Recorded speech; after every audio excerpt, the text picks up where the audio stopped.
Hello friends, welcome to with my Mou Piyali.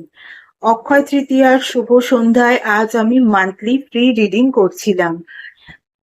যাদের জন্ম 1 তারিখ থেকে শুরু করে 31 তারিখ পর্যন্ত এবং যাদের জন্ম তারিখ তারা সঠিকভাবে জানেন না, তাদের জন্য মে মাসের মান্থলি গাইডেন্স কি হতে পারে এই বিষয়ে অলরেডি বাকি পার্টের ভিডিওগুলো কিন্তু uploaded. Part 1, part 2, part 3 already uploaded. এটা কিন্তু পার্ট 4। চলো আমরা দেখে নিই যাদের জন্ম যে কোনো মাসের 18 তারিখে তাদের জন্য ডিভাইন কি গাইডেন্স দিচ্ছেন।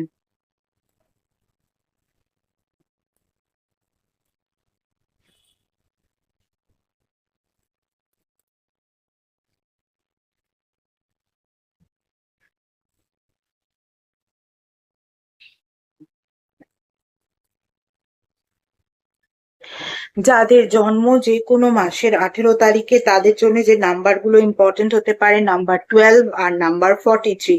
তো তোমাদেরকে কিন্তু যে ফার্স্ট কার্ডটা বা ফার্স্ট যে গাইডেন্সটা ডিভাইন দিয়েছেন সেটা হচ্ছে চেঞ্জ ইন আ মাইন্ড।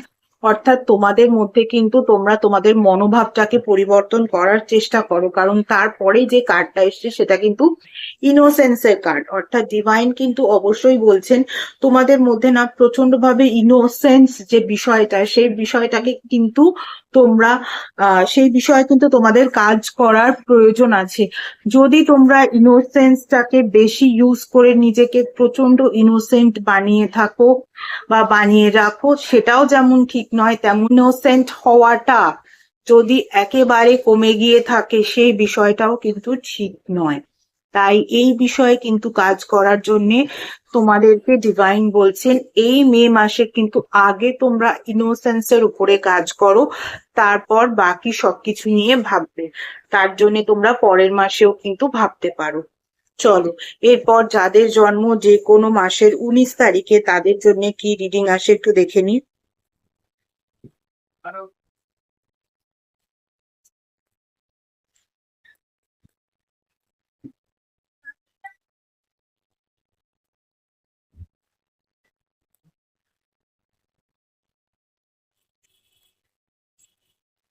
যাদের জন্ম যে কোনো মাসের 19 তারিখে তাদের জন্য যে নাম্বারগুলো ইম্পর্টেন্ট হতে পারে, নাম্বার 50 আর নাম্বার 37। দেখো তোমাদের জন্য কিন্তু এরকম একটা কার্ড এসছে যে নো প্লেস লাইফ হোম, আর ডিভাইন বলছে কাল্টিভেশন। অর্থাৎ তোমরা যদি এই মে মাসে প্রচন্ড রিল্যাক্সেশন মুডে থাকো, যেরকম আমরা নিজেদের বাড়িতে থাকলে মনে করি যে নিজের বাড়ির থেকে এত রিল্যাক্সেশনের জায়গা বোধহয় আর কিছুই হতে পারে না, সেটা কিন্তু করো না, কারণ এটাই সময় কাজ করার। যদি নতুন কিছু শুরু করবে ভেবে থাকো তাহলে কিন্তু this is the right time to do that, কারণ ডিভাইন কিন্তু তোমাদেরকে বলছেন কাল্টিভেশনের জন্য, মানে কোনো নতুন কিছু শুরু করার যদি বিষয় থাকে সেটা লাইফের যে কোনো সেক্টরে হতে পারে, সেই বিষয়টাকে কিন্তু এবার করে ফেলতে হবে। আর ফেলে রেখো না, আর ভেবো না যে আমি ভীষণ একটা রিল্যাক্সেশন মোডে চলছি। Not like that. ওকে, চলো এরপর দেখে নি যাদের জন্ম যে কোনো মাসের 20 তারিখে তাদের জন্য কি রিডিং আসে।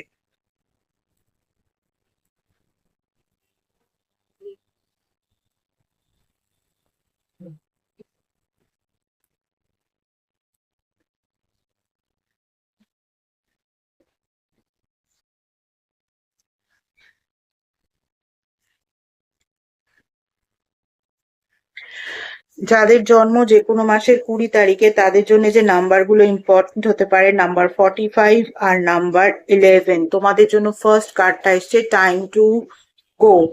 এই কার্ডটাকে অনেকভাবে বিশ্লেষণ করা যায়, কিন্তু এর সঙ্গে যেহেতু এমপ্রেসের কার্ড এসছে তাই জন্য বলবো যে তোমার যে যাত্রাপথ, তোমাকে এবার কিন্তু সমস্ত কিছুকে লেট গো করে দিতে হবে।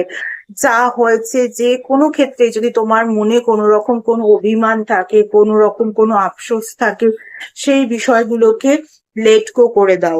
লেট গো করে দাও এবং সামনে যেটা আছে সেটাকে কিন্তু এমব্রেস করো বা আলিঙ্গন করো, বা সেটাকে কিন্তু নিজেরা একসেপ্ট করার চেষ্টা করো। কারণ যেটা হয়ে গেছে সেটা হয়ে গেছে, সেটাকে নিয়ে আর ভেবে লাভ নেই, সেটাকে একেবারে লেট গো করে দাও। টাইম ফর মানে কি বলবো, টাইম টু গো। কার্ড যখন এসেছে তখন সেই বিষয়টাকে কিন্তু একেবারে লেট গো করে দাও। সামনে তোমার জন্য যে জিনিসটা আসছে সেটাকে কিন্তু এমব্রেস করো, আলিঙ্গন করো বা অ্যাকসেপ্ট করো, বা সেই জিনিসটার প্রতি কিন্তু এগিয়ে যাও।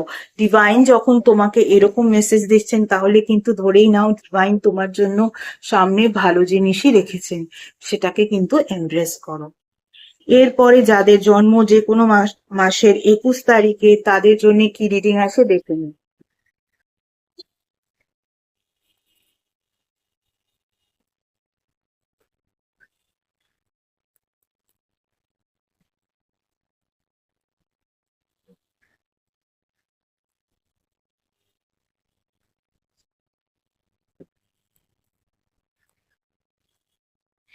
যাদের জন্ম আর কি যে কোনো মাসের 21 তারিখে তাদের জন্য যে ইম্পর্টেন্ট নাম্বার গুলো হতে পারে নাম্বার 43 আর নাম্বার 48। এবারে তোমাদের জন্য যে ফার্স্ট কার্ডটা এসছে সেটা হচ্ছে ডিপ নোয়িং এর কার্ড, আর তারপরে হচ্ছে ডিভাইন সাপোর্টের কার্ড। ডিভাইন সাপোর্ট নিয়ে আর কি বলতে পারি বলো, ডিভাইন যখন সাপোর্টে আছেন তাহলে তার থেকে বড় জিনিস আর কি হতে পারে। বাট তোমাকে ডিপ নোয়িং করতে বলা হয়েছে, অর্থাৎ জীবনের বড় কোনো যদি ডিসিশন হয়ে থাকে সেটা তোমার জন্য সঠিক কি সঠিক নয় এই ভাবনাটা ভাবতে তোমার অসুবিধাও হতে পারে, বাট ডিভাইন যেহেতু সাপোর্টে আছেন তিনি কিন্তু তোমাকে অবশ্যই সাহায্য করবেন। তাই এ মাসে কোনো রকম মানে আগামী মে মাসে কোনো রকম বড় কিছু করার দরকার নেই, বাট একটু নিজের ভেতরকে জানো, একটু সেই কাজটাকে জানো যেই কাজটা তুমি করবে ভেবেছিলে। পড়াশোনার ক্ষেত্রে হতে পারে, ক্যারিয়ারের ক্ষেত্রে হতে পারে, রিলেশনশিপের ক্ষেত্রে হতে পারে, ওয়েলথ হেলথ যে কোনো ক্ষেত্রে হতে পারে, সেই বিষয়টাকে কিন্তু আগে জানো। এবারে এখানে একটা এক্সাম্পল দিয়ে দিই, কেউ যদি হেলথ রিলেটেড বিষয়ে ভাবো তাহলে বলবো তুমি যে ডক্টর, তুমি যে কি বলবো চিকিৎসার জায়গায় যাচ্ছ একটু ডিপলি দেখে নাও তিনি কিন্তু কতখানি এই জিনিসটার প্রতি আরো এক্সপেরিয়েন্স, বা তার সম্পর্কে একটুখানি ভালো করে জেনে নাও, বুঝে নাও, তারপরে কিন্তু সেই রাস্তায় হাঁটো। চলো, আর বাকিগুলো নিয়ে তো বলতে হবে না কারণ বাকিগুলো তো তুমি বুঝতেই পারবে। এটা একটা জাস্ট এক্সাম্পলের জন্য বলে দিলাম, কারণ অনেকেই বলতে পারো হেলথ রিলেটেড বিষয়ে কি করে ডিপ নোয়িং করবো, তাই না? চলো, এবারে যাদের জন্ম যে কোনো মাসের 22 তারিখে তাদের জন্য কি রিডিং আসে একটু দেখে নি।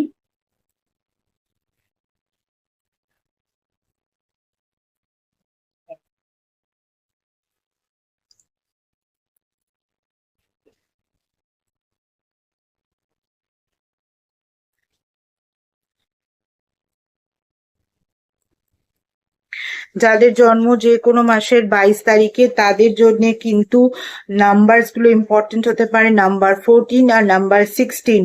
এখানে কিন্তু তোমার যে কার্ডটা এসছে ট্রুথ টু বি টোল্ড তার সঙ্গে সঙ্গে কিন্তু ক্লিয়ার ইওর এনার্জি, অর্থাৎ তুমি কোনো বিষয় যাদের জন্ম যে কোনো মাসের 22 তারিখে তুমি বা তোমরা কোনো বিষয়ে হয়তো কোনো সত্য এখনো পর্যন্ত লুকিয়ে রেখেছো, সেই সত্যটা কিন্তু এবার বলার সময় এসেছে।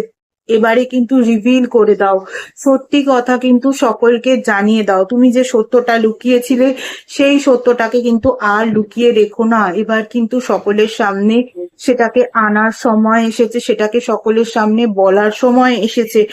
এই এনার্জির ক্লিয়ারেন্সের কথাই কিন্তু ডিভাইনও বলছেন, কারণ যখন মানুষ একটা মিথ্যেকে আঁকড়ে ধরে রাখে তার মধ্যেও কিন্তু খুব একটা যে ভালো ব্যাপার কাজ করে সেটাও নয়। সেও তখন ভাবে যে কখন সত্যিটা বেরিয়ে যাবে, কখন সত্যিটা বেরিয়ে যাবে, একটা মিথ্যের জন্য হাজারটা মিথ্যে বলতে হয়, সেই জায়গা থেকে কিন্তু ডিভাইন তোমাকে রক্ষা করতে চান। তাই তোমাকে কিন্তু এই সময় একটা সুযোগ দেওয়া হয়েছে, এই মাসে কিন্তু অবশ্যই যদি কোনো বিষয়ে কারোকে মিথ্যে কথা বলে থাকো, কোনো সত্য গোপন করে থাকো, তাহলে কিন্তু অবশ্যই সেটা বলে দাও। পরবর্তীতে কিন্তু এই সুযোগ নাও আসতে পারে। চলো, এরপরে দেখে নি যাদের জন্ম যে কোনো মাসের 23 তারিখে তাদের জন্য কি রিডিং আসে।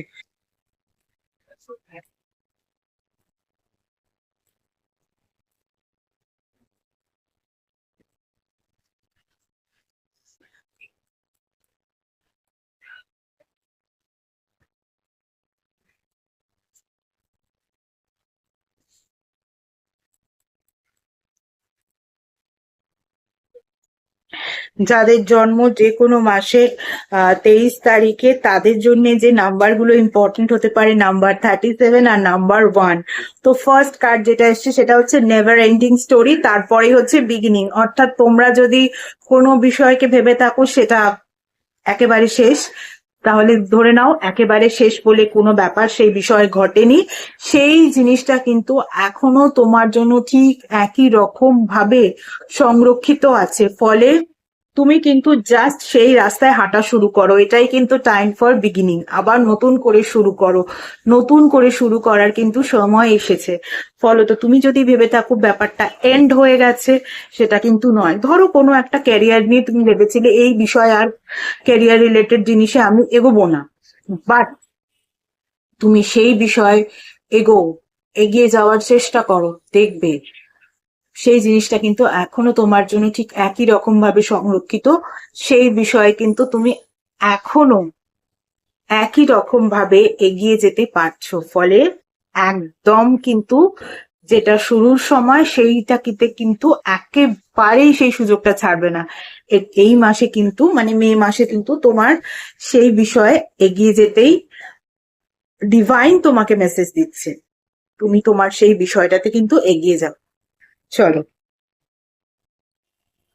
এরপরে দেখে নি যাদের জন্ম যে কোনো মাসের 24 তারিখে তাদের জন্য কি রিডিং আসে।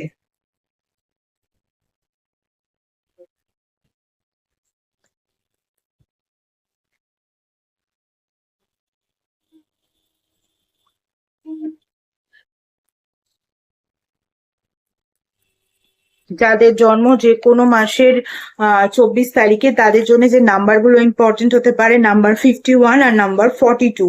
আচ্ছা, তোমাদের জন্য যে ফার্স্ট কার্ডটা আসছে সেটা কিন্তু মিল্ক অ্যান্ড হানির কার্ড। মিল্ক অ্যান্ড হানির কার্ড যখনই আসে এটাকে আমরা সবসময় ভীষণভাবে কি বলবো হারমানির সঙ্গে তুলনা করি। প্লাস যদি ওয়েলথের রিলেটেড বিষয় হয় ওয়েলথের সঙ্গে তুলনা করি। আমরা যদি হেলদি রিলেশনশিপ বা হেলথের কথাও যদি ভাবি, মানে অলওয়েজ সব কিছুতে কিন্তু প্রচন্ড ভাবে প্রসপেরাস আর অ্যাবান্ডেন্ট কার্ড হিসাবে কিন্তু এই কার্ডটাকে আমরা মনে করি। আর তার সঙ্গে সঙ্গে দেখো অ্যাচিভমেন্টেরও কার্ড এসছে। মানে এত ভালো লাগে না যখন ভালো ভালো কার্ড আসে।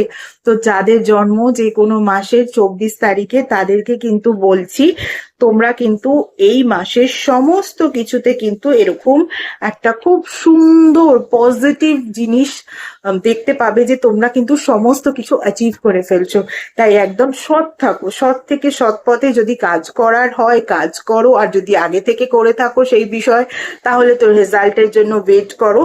একদম মিল্ক অ্যান্ড হানির মতন বিষয়, আর তার সঙ্গে সঙ্গে সেই সব কিছুই কিন্তু তোমরা অ্যাচিভ করে যাবে। চলো আবার পরের পার্টে বাকি রিডিং গুলো নিয়ে আসবো। এছাড়া যারা যারা আমার থেকে পার্সোনাল কনসালটেশন নিতে চাইছো তাদের বলবো পার্সোনাল কনসালটেশন কিন্তু একেবারেই ফ্রি নয়। পার্সোনাল কনসালটেশন কিন্তু paid consultation. Regarding numerology, vastu, astrology, tarot reading, tarot healing, crystal healing, reiki healing, healing with meditation, healing with law of attraction, symbolic healing, তার সঙ্গে সঙ্গে স্পেশাল রেমিডিজ, যেই রেমিডিগুলো তোমাদের একেবারে ডিটেল দেখার পরেই কিন্তু সেই রেমিডিগুলোকে দেওয়া যায়। এবং সনাতন ধর্মীয় পদ্ধতিতে স্পেল কাস্টিং ইত্যাদি বিষয়ে আমার থেকে কনসালটেশন নিতে হলে স্ক্রিনে যে ইমেল আইডিটা দেখতে পাচ্ছ এই ইমেল আইডিতে কিন্তু মেল করো বুক করার জন্যে। অ্যাপয়েন্টমেন্ট বুকিং একবার হয়ে গেলে তোমাদেরকে কিন্তু স্লট প্রোভাইড করে দেওয়া হবে। সেই স্লট ওয়াইজ কিন্তু তোমাদেরকে কল করতে হবে, তখন কিন্তু তোমাদের নাম্বারও প্রোভাইড করে দেওয়া হবে। চলো আজকের মতো সবাইকে tata. Thank you so much.